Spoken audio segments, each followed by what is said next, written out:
TV, Nairobi.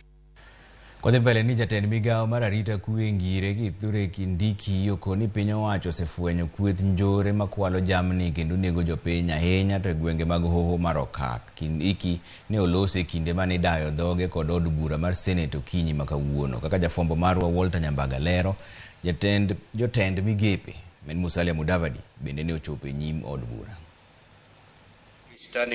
E nyim od bura mar Senate, jatend migao mar arita kwe ngire Profesa Kithure Kindiki ochopo mar duoko penjo mawuok kuom senators mane dwaro lere wi chal mar arita kwe pachoka. Kindiki mane othung kod penjo mag kweth mag njore mag jamni ne okone senators ne piny owacho oserakore gi jonjore kendo thinyo gi oko e rogo magibutoe e counties mag Turkana, Elgeyo Marakwet, Pokot ma Imbo kod Marsabit. We have made significant progress in tracking and nailing the masterminds of banditry. Kindiki okone gisechako menyo matut moko kuom Josiasa manono margi oyango ne osebedo ka siro kweth mag njore mag jamni to wuondore ni siro piny owacho eka Kindiki okone gibiro mote badgi. I can confidently assure the people of Kenya we have in our radar a number of politicians of different cadres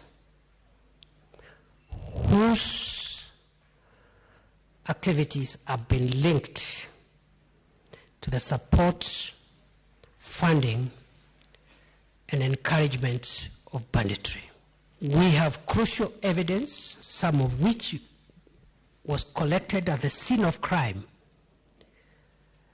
at the attack in Kainuk. I'll respond not necessarily in any specific order, but... Esechego, bende jotend migepe Musalia Mudavadi ne odore rindi maliet e lwet jo od bura mane dwaro ler e wi okenge matend Kenya Kwanza osegoyo dongo chumi. Could he explain what led to the escalation of prices of commodities such as unga, rice, sugar, and other basic food items?